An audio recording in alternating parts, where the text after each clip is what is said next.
Hello बच्चों, जय हिंद। और कैसे हैं? आई होप, उम्मीद करते हुए अच्छे होंगे। मैंने पिछले क्लास में आपको पढ़ने का तरीका बताया है, एसटीजी बता दी है कि मार्च से लेकर आपको नवंबर तक एक बार खत्म कर देना है सिलेबस को, और पुनः दिसंबर में एक बार पूरा रिवीजन कर लेना है। जनवरी में मैं आपको इंपॉर्टेंट क्वेश्चन मैं कराऊंगा। आइए शुरू करते हैं आज का पहला क्लास। पहले क्लास में चैप्टर नंबर 1 में हम लोग पढ़ेंगे रासायनिक अभिक्रियाएं व समीकरण, केमिकल रिएक्शन एंड इक्वेशन। तो सबसे पहले हम जानेंगे कि केमिकल रिएक्शन क्या होता है, रासायनिक अभिक्रियाएं क्या होती हैं। तो सबसे पहले हम पढ़ाएंगे आपको रासायनिक अभिक्रिया। रासायनिक अभिक्रिया केमिकल रिएक्शन। केमिकल रिएक्शन के बाद आपको हम पढ़ाने वाले हैं केमिकल इक्वेशन, रासायनिक समीकरण।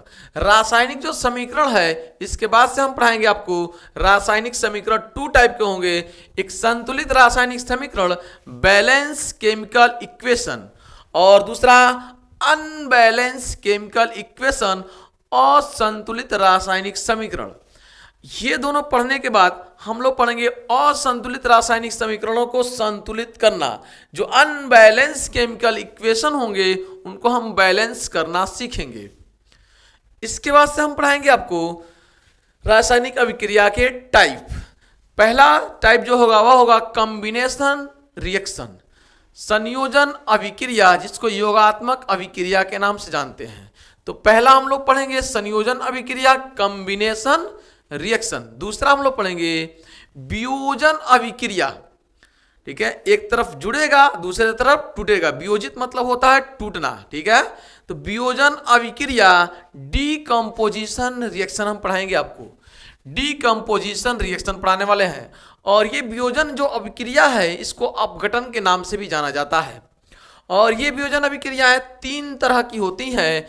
एक होता है उष्मीय वियोजन, यानी उष्मीय वियोजन। एक होगा आपके पास उष्मीय वियोजन, इसको भी हम लोग पढ़ेंगे। दूसरा होगा आपके पास विद्युत वियोजन, विद्युत वियोजन।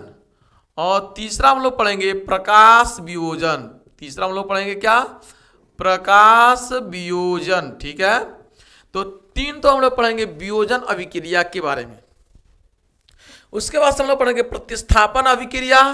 ठीक है, अधिक क्रियाशील तत्व कम क्रियाशील तत्व को हटाकर पुनः उसके जगह पर स्थापित हो जाती हैं। ये एकल विस्थापन भी होता है, द्विविस्थापन भी होता है। जैसे उसके बाद हम लोग पढ़ेंगे ऊष्माक्षेपीय और ऊष्माशोषीय अभिक्रियाएं। उसके बाद हम लोग पढ़ेंगे उपचयन और अपचयन अभिक्रियाएं। यानी इस तरह से हम पूरे के पूरा अभिक्रिया को समाप्त कर लेंगे। संयोजन अभिक्रिया, वियोजन अभिक्रिया, प्रतिस्थापन अभिक्रिया, ऊष्माक्षेपीय और ऊष्माशोषीय अभिक्रिया, उपचयन और अपचयन अभिक्रियाएं। और उपचयन और अपचयन अभिक्रियाओं को जब एक साथ होती हैं उससे रेडॉक्स अभिक्रिया कहते हैं। तो फिर रेडॉक्स अभिक्रिया के बारे में यहाँ पे पढ़ लेंगे। यानी यहाँ पर हम लोग पढ़ लेंगे इसके बाद से क्या? रेडॉक्स अभिक्रिया। ठीक है, रेडॉक्स अभिक्रिया हम लोग पढ़ने लगे। यहाँ पे हम लोग पढ़ लेंगे रेडॉक्स अभिक्रिया, पढ़ लेंगे पूरा का पूरा। उसके बाद से हम लोग चलेंगे आगे की तरफ बढ़ेंगे तो हम लोग पढ़ेंगे संक्षारण। संक्षारण कोरोजन के बारे में पढ़ेंगे। देन उसके बाद से हम लोग पढ़ेंगे रैंसिडिटी यानी विकृत गंधता के बारे में पढ़ेंगे। इस तरह से फुल और फाइनल ये चैप्टर हम लोग समाप्त करने वाले हैं। क्या क्या और कैसे पढ़ना है? सबसे पहले रासायनिक अभिक्रिया पढ़ना है, फिर रासायनिक समीकरण पढ़ना है, फिर रासायनिक समीकरण के 2 टाइप पढ़ना है, बैलेंस केमिकल इक्वेशन और अनबैलेंस केमिकल इक्वेशन। देन उसके बाद से रासायनिक अभिक्रिया के टाइप पढ़ना है, संयोजन अभिक्रिया, वियोजन अभिक्रिया, प्रतिस्थापन अभिक्रिया, ऊष्माक्षेपीय और ऊष्माशोषीय अभिक्रिया, उपचयन और अपचयन अभिक्रियाएं। उसके बाद से जस्ट हम लोग को पढ़ना है संक्षारण। उसके बाद से पढ़ना है विकृत गंधता। ये पूरा का पूरा चैप्टर इस तरह से समाप्त होगा। तो आइए शुरू करते हैं। पहला पॉइंट, रासायनिक अभिक्रिया किसे कहते हैं? आइए, पहला पॉइंट है रासायनिक अभिक्रिया किसे कहते हैं। तो केमिकल रिएक्शन आप उसे कहेंगे जब 2 या 2 से अधिक पदार्थ आपस में क्रिया करके कोई नया पदार्थ बने तो आप कहेंगे रासायनिक अभिक्रिया उसके अंदर हुई है। जैसे में समझते हैं, मान लीजिए हमारे पास एक कागज है। ये हमारे पास क्या है? कागज है। इस कागज को हम जलाते हैं। तो जैसे ही हम माचिस का तिल्ली बारेंगे या लाइटर बारेंगे जलाने के लिए, तो इसके चारों तरफ ऑक्सीजन होनी चाहिए। यानी ये जो कागज है, ये हमारे पास क्या है? कागज जो है, ये कागज के चारों तरफ क्या है? ऑक्सीजन है। क्या है, ऑक्सीजन है, और ये ऑक्सीजन की उपस्थिति में ही जलेगी। याद रखना, आप माचिस का तिल लेकर बारते रहिए और ऑक्सीजन नहीं है तो ये जलेगा ही नहीं, पकड़ेगा ही नहीं। आप लाइटर बारिए कितना भी, पकड़ेगा ही नहीं, यानी ये जलेगा ऑक्सीजन की उपस्थिति में। तो जब आप किसी पदार्थ को आप लेकर जलाने की कोशिश करेंगे तो उसके चारों तरफ ऑक्सीजन होना अनिवार्य है, यानी वह पदार्थ ऑक्सीजन की उपस्थिति में ही जलेगा। तो ये ऑक्सीजन की उपस्थिति में कागज जलेगा और कागज जलकर बनेगा क्या, राख बन जाएगा। कागज जलकर क्या बनेगा, राख बन जाएगा। ठीक, राख बन जाएगा। तो इस कागज जैसे जल रहा था, तो जैसे जैसे ये जल रहा था, हल्का सा धुआं भी आपको दिखाई दे रहा होगा, हल्का सा ताप भी आपको दिखाई दे रहा होगा, ये हीट भी होगा, उजाला भी, प्रकाश भी दे रहा होगा। इसके अंदर जैसे जैसे जल रहा था, इसके अंदर क्रियाएं भी हो रही हैं, ये सारे प्रोसेस हो रहे हैं, इसलिए इसे हम कहते हैं रासायनिक अभिक्रिया हो रही है, और इसी को हम कहते हैं रासायनिक अभिक्रिया ये हुआ है। परिभाषा कैसे लिखेंगे, तो आप कहेंगे एक पदार्थ हो या दो से अधिक पदार्थ हो। एक पदार्थ हम क्यों कह रहे हैं, क्योंकि आप पोटेशियम लीजिए, पोटेशियम को जैसे ही आप वायुमंडल में रखेंगे ना, वह तुरंत उसमें आग लग जाती है, तुरंत आग लगेगा। ठीक है, इसलिए पोटेशियम और सोडियम को केरोसिन के तेल में छिपा कर रखा जाता है, ताकि वायुमंडल में न रहे। मॉइस्चर में जैसे ही आएगा वह तुरंत रिएक्शन करके आग लग जाएगी उसके अंदर। और इस कागज को आप माचिस के तिल्ली से जलाएंगे तब आग लगेगा इसमें। तो जब एक या एक से अधिक पदार्थ आप कह सकते हैं, या दो से अधिक पदार्थ आपस में क्रिया करके कोई नया पदार्थ बनाते हैं और उसके रासायनिक संगठनों में परिवर्तन हो जाता है, उसे हम कहते हैं रासायनिक अभिक्रिया। रासायनिक अभिक्रिया, ठीक है। इस बात को हम लिखेंगे सबसे पहले। ये हमने पूरा लिख दिया कि जब एक या एक से अधिक पदार्थ आपस में क्रिया करके कोई नया पदार्थ बनाता है जिनके रासायनिक संगठन बदल जाते हैं, रासायनिक अभिक्रिया कहलाता है। ठीक है, इसी बात को मैंने लिखा, देखिए, जब एक या एक से अधिक पदार्थ आपस में क्रिया करके एक नया पदार्थ बनाता है, एक नया पदार्थ बनाता है जिसके रासायनिक संगठनों में परिवर्तन हो जाता है, जिसके रासायनिक संगठन बदल जाते हैं, उसे हम रासायनिक अभिक्रिया कहते हैं। जैसे में मैंने लिखा कि कागज और ऑक्सीजन को हम आपस में क्रिया कराएं तो बना राख। आपके सिलेबस में एनसीईआरटी में एग्जाम्पल सबसे पहले मैग्नीशियम रिबन को लिया है, मैग्नीशियम का तार को लिया है। मान लीजिए कोई लंबी मैग्नीशियम का तार है, कोई तार है, सिंपल वायर है, ठीक है। अगर उस वायर को मैं कहूं ये वायर है हमारे पास, ये वायर है, तार है, ये एक तार है मैग्नीशियम का, किसका है, Mg, मैग्नीशियम का तार है। और इस मैग्नीशियम का तार को जैसे मैं आग से जलाऊं, जैसे मैं माचिस मारूंगा यहाँ पे जलेगा, तो ये ऑक्सीजन की उपस्थिति में जलेगा। यह मैग्नीशियम का तार किसकी उपस्थिति में जलेगा, ऑक्सीजन की उपस्थिति में जलेगा।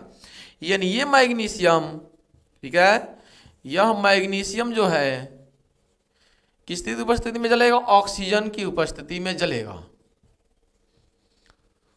ऑक्सीजन की उपस्थिति में जलेगा। और जब ऑक्सीजन की उपस्थिति में ये जलेगा तो बनाएगा मैग्नीशियम ऑक्साइड। क्या बनाएगा, मैग्नीशियम ऑक्साइड बनाएगा, मैग्नीशियम ऑक्साइड बनाएगा। तो जब रासायनिक अभिक्रियाएं होती हैं, तो उसके रासायनिक संगठनों में परिवर्तन आते हैं, यानी उसके भौतिक और रासायनिक गुण दोनों ही बदल जाते हैं। और इस रासायनिक अभिक्रिया के दौरान हमें क्या क्या देखने को मिलती है, यानी इसकी पहचान हम कैसे करते हैं। तो जब भी आप जलाएंगे, जब भी इसको जलाएंगे आप, या कागज को आप जला रहे हैं, तो कागज धीरे धीरे जल रहा है तो प्रकाश निकल रही है, ऊष्मा निकल रही है, चारों तरफ है ना, हीट हो रहा है, गर्म हो रहा है। जलाएंगे तो गर्मी होगी चारों तरफ, ठीक है। जलाएंगे तो हल्का सा आपको धुआं भी दिखाई देगा, यानी गैस आपको दिखाई देगा निकलता हुआ, आपको भाप निकलता हुआ, रासायनिक विक्रियाएं होगी तो दिखाई देगा। जैसे मैं भाप के लिए कहूँ तो आप चूना ले लीजिए, जो सफ़ेदी होती है घरों पे पेंट होता है, तो आप चूना ले लीजिए, चूने को पानी में डालिए तो चूने को जैसे ही आप पानी में डालेंगे ना तो उसमें से भाप निकलता हुआ आपको दिखाई देगा। ठीक है, तो रासायनिक अभिक्रिया होती है तो भाप भी निकलता है, आपको गर्म महसूस होगा नहीं हीट होगा। ठीक है, गर्म महसूस होगा नहीं हीट होगा। रंग में भी परिवर्तन होता हुआ दिखाई देता है, रासायनिक अभिक्रियाएं होती हैं तो। यानी रासायनिक अभिक्रिया जब कोई होगी तो उसके अंदर भाप निकलेगा, गैस निकलेगा, तापमान में परिवर्तन होगा, अवस्था में परिवर्तन हो जाएगा, रंग में परिवर्तन हो जाएगा, तमाम चीजें आपको परिवर्तनों को देखने को मिलेगा। यानी हम एक शब्द में कहेंगे कि उसके रासायनिक संगठन ही बदल जाते हैं, रासायनिक संगठन ही बदल जाते हैं। ठीक, आइए इसकी पहचान के लिए हम पॉइंट ले लेते हैं, कौन कौन सी ठीक है पॉइंट हैं जो इसको आप देखकर पहचान कर सकते हैं कि यह रासायनिक अभिक्रिया हो रही है। तो रासायनिक अभिक्रिया की पहचान, इसको रफ करते हैं, यहां पे लिखते हैं। अगला है रासायनिक अभिक्रियाओं की पहचान, आइडेंटिफिकेशन ऑफ केमिकल रिएक्शन। ठीक है, पहचान आप कर सकते हैं, 2-4 पॉइंट मैंने लिखा। पहला, अवस्था में परिवर्तन, जैसे फल लगा हुआ है तो दरख्त पे जैसे ही फल लगा हुआ है, फल धीरे धीरे पक जाता है तो उसकी अवस्था में परिवर्तन हो जाता है। फलों का पकना, धीरे धीरे क्रियाएं हो रही हैं उसके अंदर, रासायनिक क्रियाएं। ठीक है, तो फलों का पकना एक रासायनिक परिवर्तन ही होता है और यह अवस्था में परिवर्तन देखने को मिलेगा। गैस का निकलना, गैस बहुत तेजी से बाहर निकलती है। रंग में परिवर्तन आपको देखने को मिलता है। तापमान भी बदल रहा होता है, तापमान में परिवर्तन आपको देखने को मिलता है। इस तरह से तमाम चीजें हैं, इटीसी मैंने लिखकर छोड़ दिया, तमाम चीजें हैं जो आपको देखने को मिलती हैं कि रासायनिक अभिक्रियाएं हो रही हैं, उसकी आप देखकर पहचान कर सकते हैं। ठीक, आगे हम बात करते हैं रासायनिक अभिक्रिया के बाद से रासायनिक समीकरण होता है। तो रासायनिक समीकरण किसे कहते हैं? रासायनिक अभिक्रिया के बारे में हमने पढ़ लिया कि जब एक या एक से अधिक पदार्थ आपस में क्रिया करके कोई नया पदार्थ बना रहा होता है जिसके रासायनिक संगठन बदल जाते हैं, रासायनिक संगठन में परिवर्तन हो जाता है, उसे रासायनिक अभिक्रिया हम कह रहे थे। और ये रासायनिक अभिक्रियाएं जब होती हैं तो उनके अंदर क्या क्या देखने को मिलता है, पहचान आपको बता दिया हमने। आगे हम लोग बात करते हैं रासायनिक समीकरण किए जाते हैं, केमिकल इक्वेशन किसे कहते हैं। तो अगला पॉइंट है रासायनिक समीकरण किसे कहते हैं, केमिकल इक्वेशन किसे कहेंगे। तो सिंपल है, जब रासायनिक अभिक्रियाएं हो रही हैं तो रासायनिक अभिक्रियाएं हो रही हैं, उन्हीं रासायनिक अभिक्रियाओं को जब आप संकेतों में लिखना शुरू करते हैं, प्रतीक चिन्हों में लिखना शुरू करते हैं, शब्दों में लिखना शुरू करते हैं, तो उसे हम कहते हैं रासायनिक समीकरण। जैसे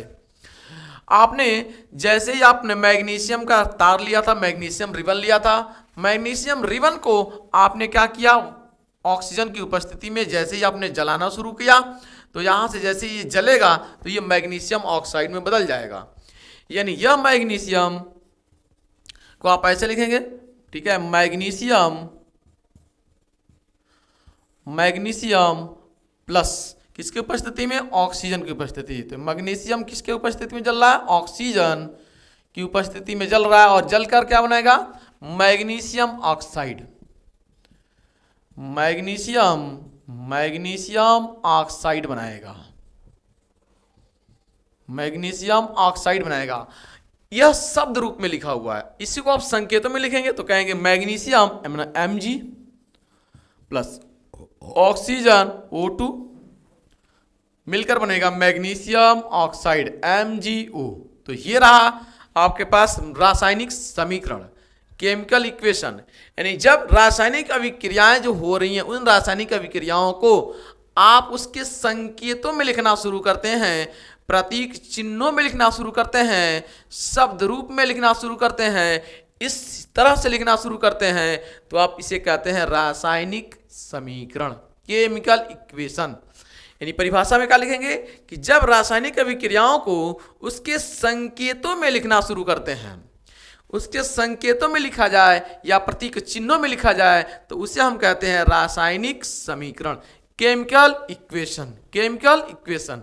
यानी जब रासायनिक अभिक्रियाओं को उसके संकेतों, उसके सिंबलों, उसके प्रतीक चिन्हों में लिखा जाए तो उसे हम कहते हैं रासायनिक समीकरण, रासायनिक समीकरण। ठीक है, रासायनिक परिभाषा लिख लेते हैं सिंपल। ठीक है, आइए परिभाषा लिख लेते हैं। तो मैंने परिभाषा लिखा, कि जब रासायनिक अभिक्रियाओं को उसके संकेतों, उसके प्रतीक चिन्हों में लिखा जाए तो उसे हम रासायनिक समीकरण कहते हैं। जब रासायनिक अभिक्रियाओं को उसके प्रतीक चिन्हों में लिखा जाए, संकेतों में लिखा जाए तो उसे हम रासायनिक समीकरण कहते हैं। जैसे मैंने ये प्रतीक चिन्ह में लिखा है मैग्नीशियम प्लस ऑक्सीजन मिलकर मैग्नीशियम ऑक्साइड बन रहा है, तो यह आपके पास रासायनिक समीकरण कहलाता है। और ये भी रासायनिक समीकरण के रूप में लिखा हुआ है, लेकिन ये शब्दों में लिखा हुआ है इसलिए इसे हम कहेंगे शब्द रासायनिक समीकरण।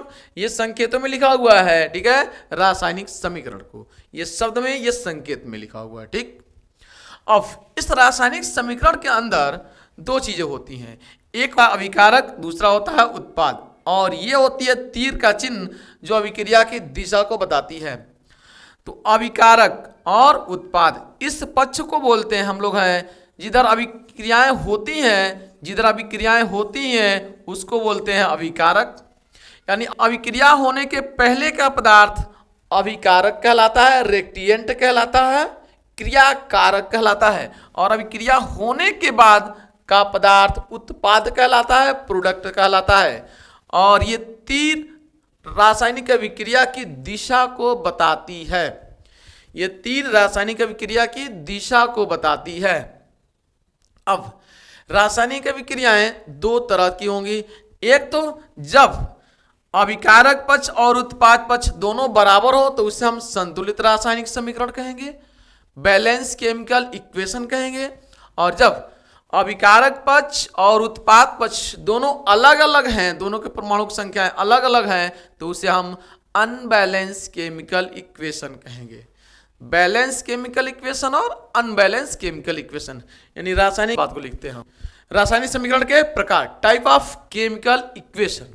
टाइप ऑफ केमिकल इक्वेशन दो टाइप का है, एक संतुलित रासायनिक समीकरण और एक असंतुलित रासायनिक समीकरण। संतुलित रासायनिक समीकरण किसे कहेंगे, बैलेंस केमिकल इक्वेशन किसे कहेंगे, जब दो पक्ष हमारे पास, एक अभिकारक और एक उत्पाद है। देखिएगा दोनों है, ये एक अभिकारक मान लीजिए, एक उत्पाद मान लीजिए। जब अभिकारक और उत्पाद, अभिकारक उत्पाद दोनों के परमाणुओं की संख्याएं बराबर हो तो उसे हम बैलेंस केमिकल इक्वेशन कहते हैं। लिखा जाएगा परिभाषा, क्या लिखेंगे कि वह रासायनिक समीकरण जिसमें अभिकारक और उत्पाद पक्ष के परमाणुओं की संख्याएं बराबर हो उसे हम बैलेंस केमिकल इक्वेशन कहते हैं, ठीक है। इसमें एग्जाम्पल के लिए आप मान लीजिए ये कार्बन है प्लस ऑक्सीजन है और मिलकर बना कार्बन डाइऑक्साइड, सिंपल है, ठीक है।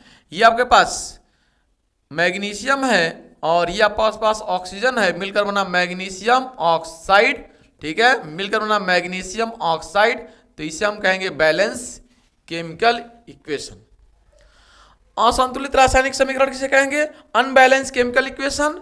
तो जब अभिकारक पक्ष और उत्पाद पक्ष के परमाणु की संख्याएं बराबर न हो, अनबैलेंस हो, अनबैलेंस असंतुलित हो, परमाणु की संख्याएं बराबर न हो, परमाणु की संख्याएं बराबर न हो, जब अभिकारक पक्ष और उत्पाद पक्ष के परमाणु की संख्याएं बराबर न हो, ऐसे हो या ऐसे हो या ऐसे हो या ऐसे हो, ऐसे हो ऐसे, है ना, बराबर ना हो तो उसे हम कहेंगे असंतुलित रासायनिक समीकरण, अनबैलेंस केमिकल इक्वेशन।